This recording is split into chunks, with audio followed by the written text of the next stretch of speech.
Nos acompaña la doctora Iracema Benavides, quien es médica de familia y cirujana especializada en homeopatía, en medicina antroposófica y nutrología. Tiene una maestría en gestión y políticas de salud y es consultora y docente de salud pública y es la vicepresidenta de la Federación Internacional de las Asociaciones de Medicina Antroposófica. Adelante, Iracema. Olá, boa noite a todos. Muito obrigada à BVS, MTCI, a nossa querida biblioteca, na pessoa da Natália, por esse convite, e também ao consórcio, na pessoa do presidente, nosso colega Ricardo. E esse evento, para mim, como participante, eu sou suspeita, mas eu avalio de maneira muito elevada. Eu gostei muito de estar aqui ouvindo todos vocês, aprendi muito hoje. Bom, tenho o privilégio, então, de trazer para vocês aqui as contribuições da medicina antroposófica para a saúde mental. Como já foi dito antes, nós estamos vivendo a Covid-19, trouxe nosso panorama mental para extremos, né? Eu trouxe essa fala do Bob Johansen, do Instituto for the Future, que ele fala para os líderes, né? Então, essa era uma fala de 2017, né? Essa expressão VUCA surge no setembro de 2011, né? Em que ele diz, então, que a próxima década será extremamente complexa, caótica e ameaçadora, e futuros líderes vão estar diante de um mundo que é volátil, incerto, complexo e ambíguo, né? Então, a Covid trouxe isso a uma intensidade e em uma rapidez muito grande, né? Se a gente pode se recordar, apenas poucos meses, a gente fazia outros planos para esse ano, né? Então, o nosso estado mental tem sido exposto a diversas situações individuais e coletivas, né? Em relação aos profissionais de saúde também, esse é um alerta, né? Já foi super bem colocado aqui nesse simpósio, em relação ao que eles são expostos, né? E o que a gente pode dizer de dano moral, no sentido de todas as decisões complexas que têm que ser tomadas em situações de extrema pressão, mesmo quando os índices começam a baixar, né? E as famílias, os cidadãos em geral, né, que lidam, então, com essa questão de prognóstico sombrio e incerto, né, todas essas limitações de testes, tratamentos, de proteção, das medidas de saúde pública que limitam as liberdades individuais, né, grandes e crescentes perdas financeiras, né, mensagens conflitantes das autoridades, né, então tudo isso nos expõe muito, né? Então, a medicina antroposófica tem, sim, contribuições bastante consistentes na área clínica, mas também na saúde mental, e eu vou tentar trazer essas abordagens aqui. Então, em primeiro lugar, trazer o panorama dessa abordagem, que é um sistema médico complexo, né? É um sistema que surge na Europa no início dos anos 1920, inclusive o primeiro curso para médicos antroposóficos formal aconteceu na primavera de 1920, então nós estamos comemorando esse ano um centenário da medicina antroposófica, né? Comparada com outras abordagens, é bastante recente, bastante jovem, né? E ela se coloca como uma ampliação da medicina ou do campo da saúde convencional, ela parte desse conhecimento e amplia esse conhecimento, e ela se baseia na concepção antroposófica do ser humano e do processo de saúde e doença. E esse sistema médico complexo tem uma série de abordagens terapêuticas, né? Ele é um sistema que ainda está em desenvolvimento. Então, tem áreas que já estão mais sedimentadas e tem áreas que estão em formação ainda, né? No Brasil e no mundo, né? No Brasil, nós estamos completando aproximadamente a Associação Brasileira de Medicina Antroposófica tem aproximadamente 38 anos, e a primeira médica antroposófica começou a trabalhar no Brasil em 1956, que é a doutora Gudrun Burkhardt, que mora em Florianópolis. Trabalha muito com aconselhamento biográfico. Bom, aqui todas essas abordagens, então, da medicina, da farmácia, da enfermagem, né, a terapia artística antroposófica, a psicologia ampliada pela antroposofia, a psicoterapia antroposófica, que é um campo tanto da psicologia como da medicina, a massagem rítmica, a euritmia terapêutica, o aconselhamento biográfico e nutrição e alimentação.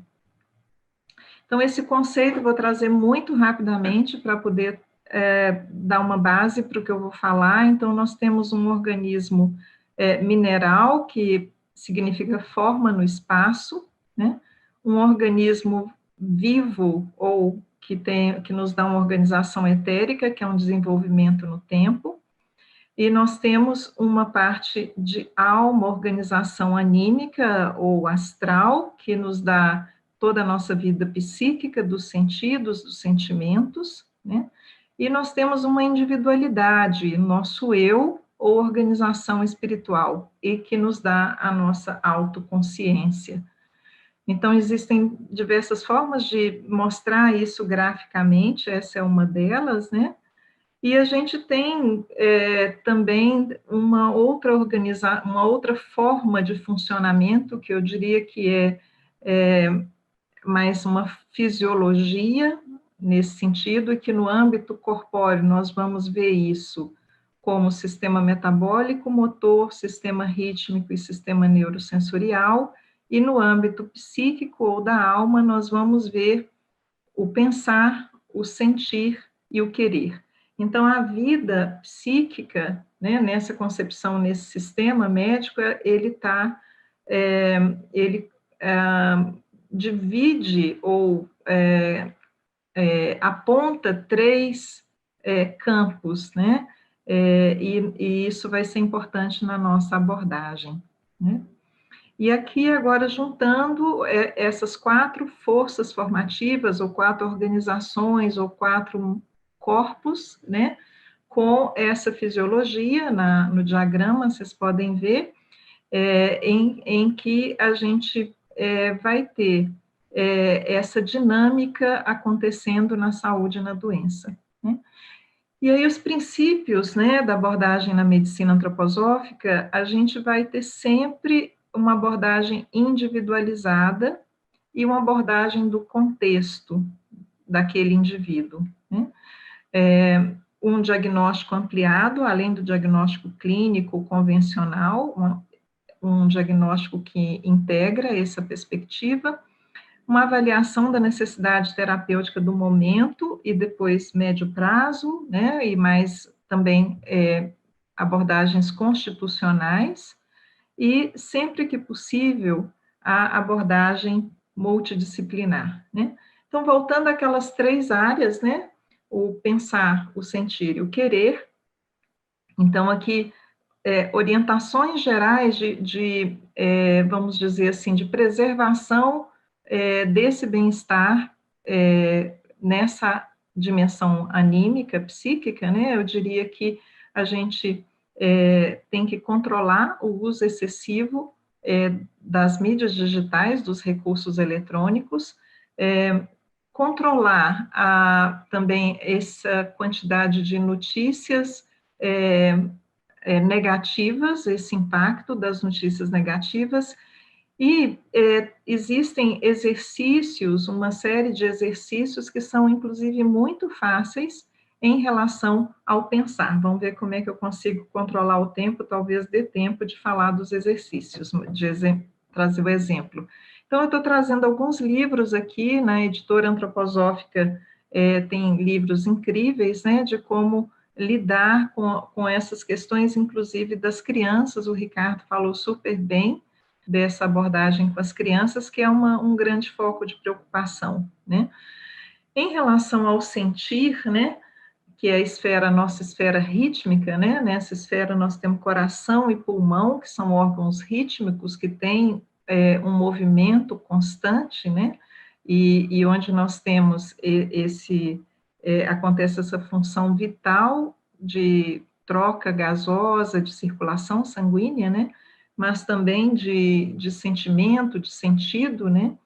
Então, nós vamos ter as medidas de autocuidado, né, com si próprio, e o cuidado com as pessoas próprias dentro do limite das possibilidades, porque o que também esse momento traz é talvez a sobrecarga de alguns membros dentro da família, dentro de uma organização, dentro de um contexto, né? Então, essa percepção do limite, ela é extremamente importante, né?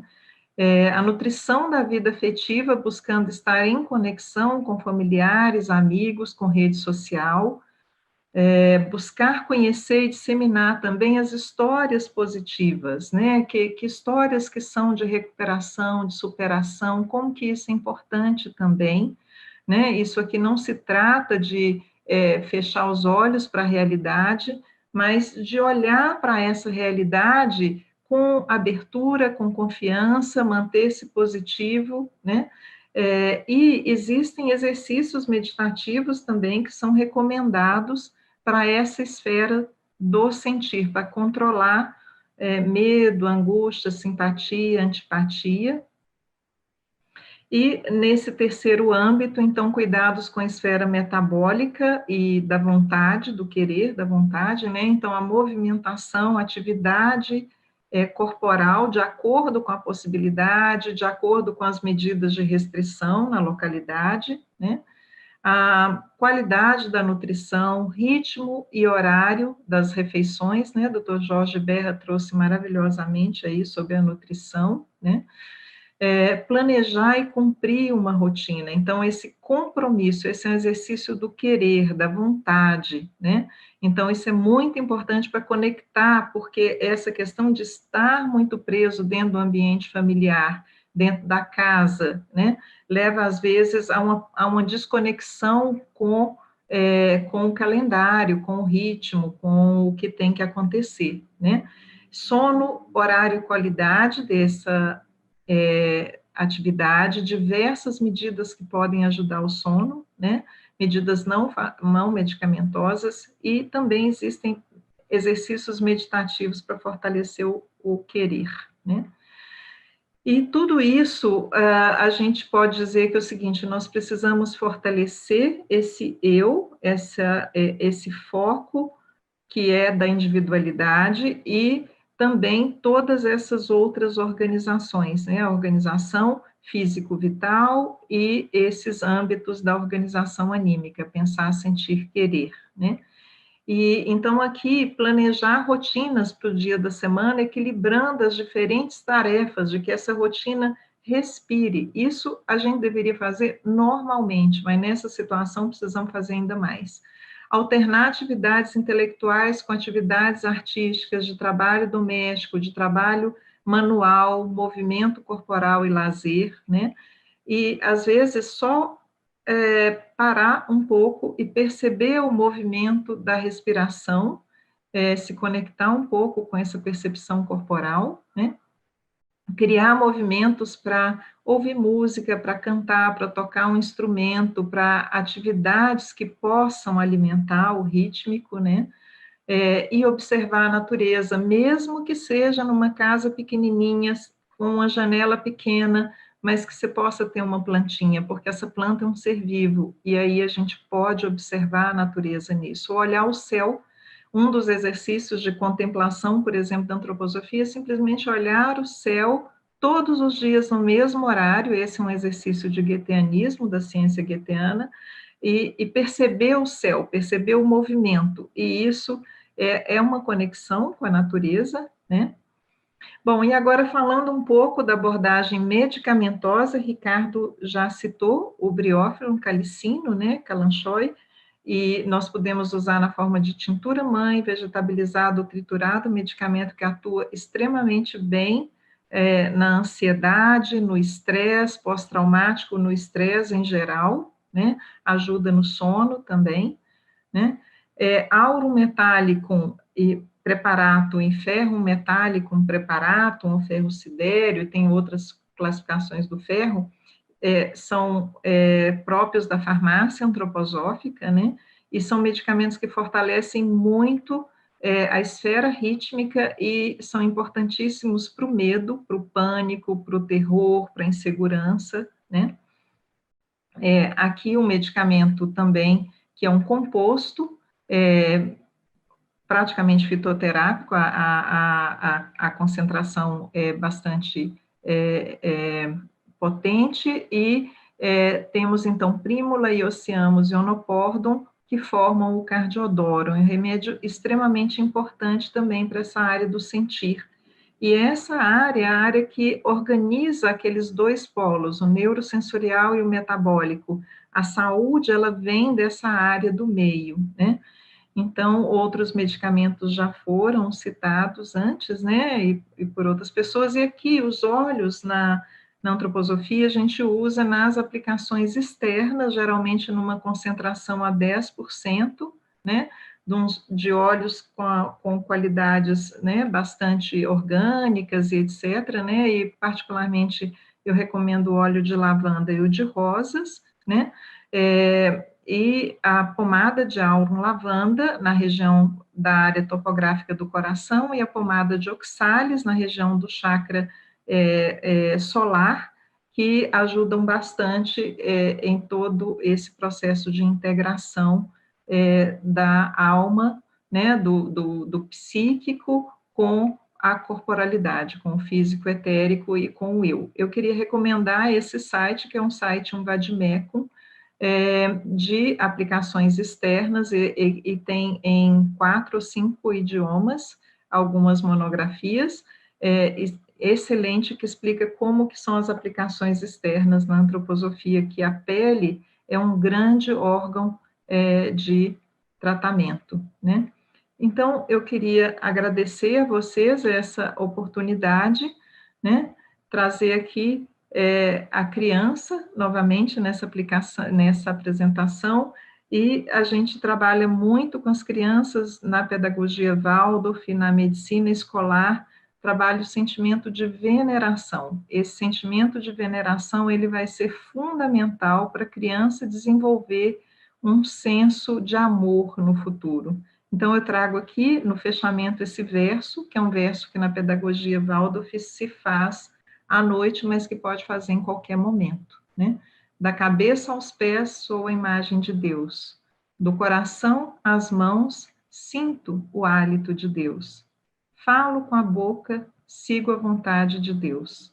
Quando Deus eu avisto em toda parte, na mãe, no pai, em todas as pessoas queridas, no animal e na flor, na árvore e na pedra, nada me dá medo, só amor por tudo o que está ao meu redor.